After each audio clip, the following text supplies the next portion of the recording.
토요일 새벽에 만난 하나님 오신 여러분들을 환영합니다. 같이 기도하겠습니다.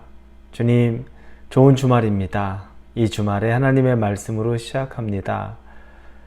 말씀이 우리 안에 들어와서 우리를 변화시켜 주시옵소서.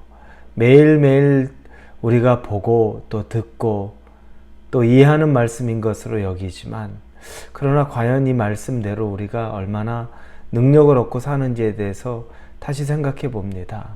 하나님, 마음 안에서 일어나는 우리의 생각이나 우리의 염려나 걱정도 우리가 스스로 제어하지 못할 정도로 연약합니다. 그러나 그것들을 하나님, 우리가 읽고 묵상하고 생각하는 말씀들이 우리 마음을 정리하고 더 나아가 하나님에게 더 가까이 가면서 또 하나님과 내가 하나 되는 시간이 말씀을 보고 말씀을 깨닫는 시간이 되게 하여 주옵소서.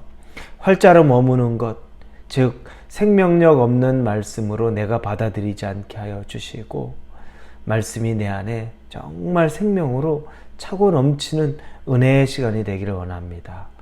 그렇게 될 줄로 믿습니다. 예수님의 이름으로 기도합니다. 아멘. 오늘 우리에게 주시는 말씀은 로마서 2장입니다. 로마서 2장 12절부터 16절까지의 말씀입니다. 로마서 2장 12절에서 16절입니다.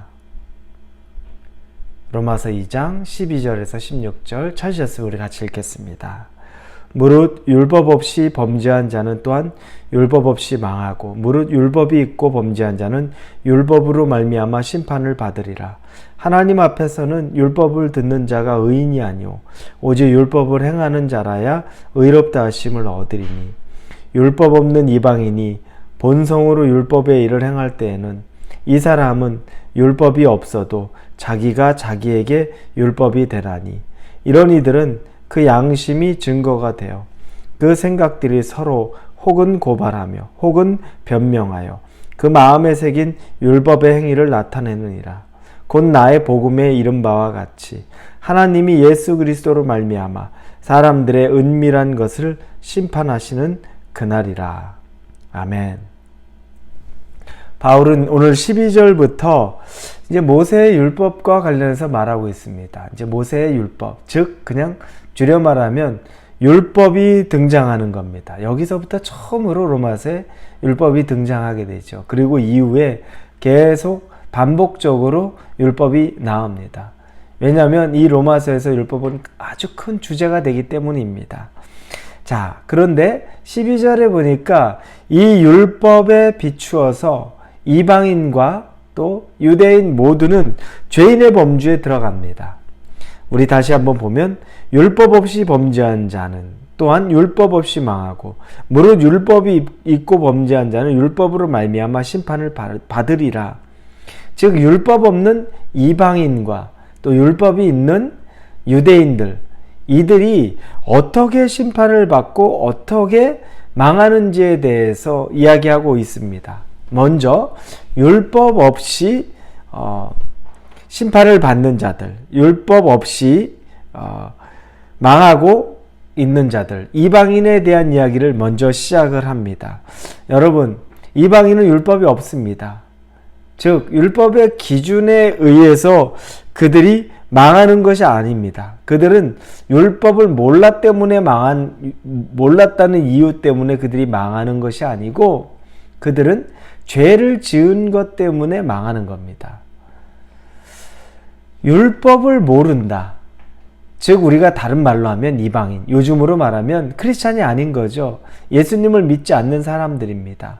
그 사람들이 하나님으로부터 심판을 받는 이유는 그들이 기독교의 그 진리, 그 말씀을 모르는 것 때문에 그들이 심판을 받는 것이 아니라 그들이 짓는 죄 때문에 심판을 받는다는 겁니다.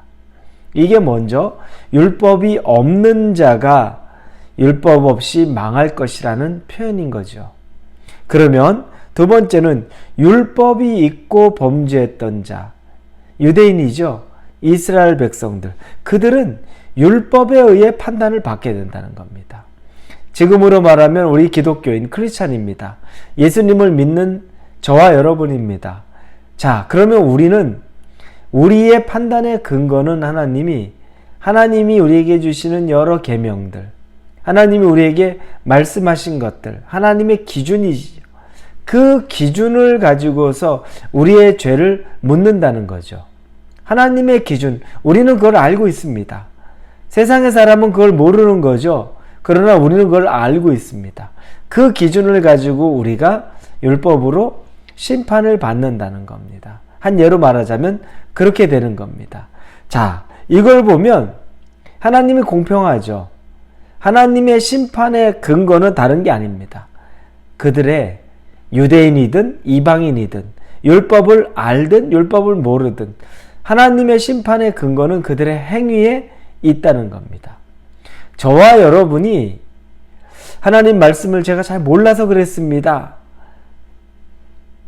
이런 것 가지고서 우리를 하나님께서 그냥 몰랐으니까 너는 나한테 판단받는 거야. 또 알았다면 네가 한 행동에 대한 판단을 받는 거야. 즉 근데 먼저 몰랐기 때문에 너 모르는 게 죄야 라고 판단하는 것이 아니라 몰랐어도 네가 한 행동 자체가 이미 나에게 판단받을 만한, 심판받을 만한 옳지 않은 행동이라는 거죠. 이 이야기를 같이 하고 있는 겁니다. 자, 그러면서 13절에 우리가 잘 아는 말씀을 합니다. 하나님 앞에서는 율법을 듣는 자가 의인이 아니요 오직 율법을 행하는 자라야 의롭다 하심을 얻으리라. 율법은 여러분 가지고 있다는 것, 알고 있다는 것, 내가 소유하고 있다는 것, 이걸로 중요한 게 아닙니다.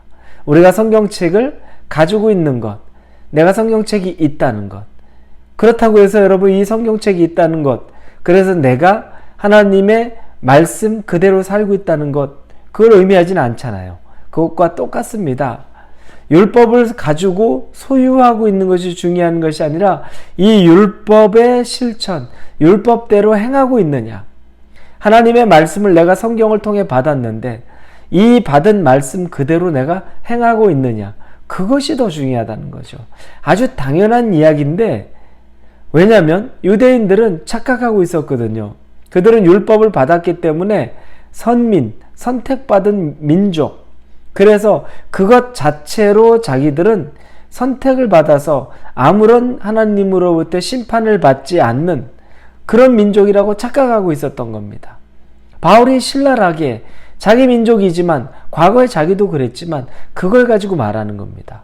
저와 여러분에게도 똑같은 말이 있습니다. 여러분 신앙생활한 지 오래됐다고, 말씀을 또 외우고 있다고, 주일 예배를 매일 드리고 있다고, 매주마다 드리고 있다고, 또 이 새벽 예배를 인도하고 있거나 드리고 있다고 해서 그렇다고 해서 하나님 앞에 내가 의롭다고 할 수 있을까요? 아니죠. 이 말씀을 듣는 것과 또 제가 말씀을 전하는 것과 아무 상관없이 하나님의 말씀 그대로 사느냐가 더 중요하다는 겁니다.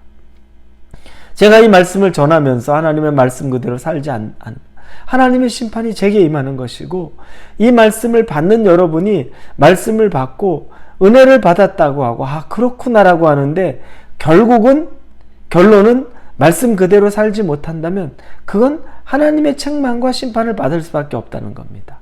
아는 것과 내가 지켜 행하는 것은 너무너무 큰 차이가 있는 겁니다. 하나님은 아는 것이 중요한 것이 아니라 지켜 행하는 것이 더 중요한 겁니다. 알면 더 큰 책임이 있는 거죠. 모르면 모른다고라도 말하는 건데 알기 때문에 우리에게는 더 큰 책임이 있을 수 있다는 겁니다. 여러분, 하나님을 아는 지식, 이거 소홀히 여기지 마십시오. 지식이 우리 삶의 변화, 실천, 행동, 믿음의 행동이 되기를 원합니다. 아는 것만으로, 지식을 소유한 것만으로, 말씀을 많이 익숙하게 들은 것만으로, 하루에도 몇 편의 설교를 인터넷으로 듣는 것만으로 만족하는 것이 아니라 그 말씀 가운데 단 하나라도 우리가 적용하고 또 애통해하고 하나님 안에서 몸부림치면 그게 하나님이 기뻐하시고 그걸로 우리를 판단하신다는 겁니다. 14절에 또 보니까 율법 없는 이방인이 본성으로 율법의 일을 행할 때는 이 사람은 율법이 없어도 자기가 자기에게 율법이 되나니 이건 뭐냐면 율법 없는 이방인 중에서 아주 본성적으로 좋은 성품으로 착한 성품으로 율법을 행하는 자처럼 살아가는 사람이 있다는 겁니다. 우리가 말하면 소위 법 없이 사는 사람들, 법 없어도 잘 살 수 있는 사람들, 너무 반듯한 사람들, 기독교인들, 크리스찬은 정말 신앙이 좋다고 하는데도 삶에서 엉망인데 어떤 사람은 신앙이 없는데도 너무너무 본받을 점이 많은 사람들. 그래서 저 사람이야말로 구원받은 것 아닌가? 이런 착각이 들 정도로 모범이 될 만한 사람들 우리 주변에 간혹 있습니다. 종종 있습니다. 그런 사람들을 보면 야, 그러면 그렇게 하는 걸로 되는 거 아니야?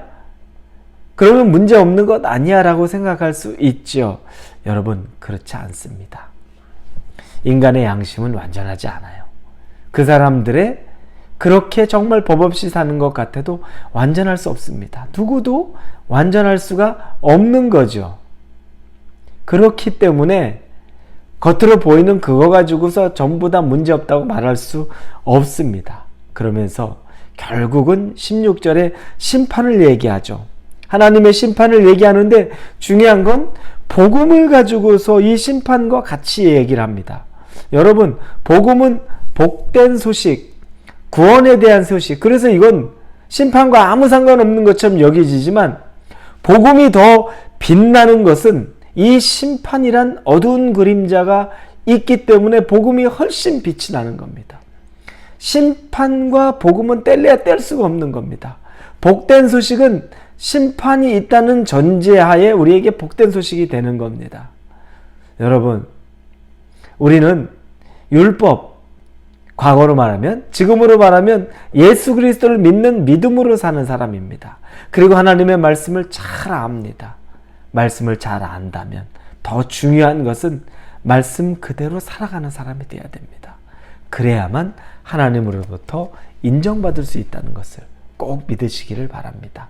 그래서 오늘 하루를 사시면서 어떤 거라도, 지나가는 거라도 한 말씀이라도 꼭 실천하고 그것이 여러분의 삶의 변화가 되기를 예수님 이름으로 축원합니다. 같이 기도합니다. 하나님, 말씀대로 살기 원합니다. 하나라도 말씀이 나를 움직여서 변화시키게 하여 주옵소서. 예수님의 이름으로 기도합니다. 아멘.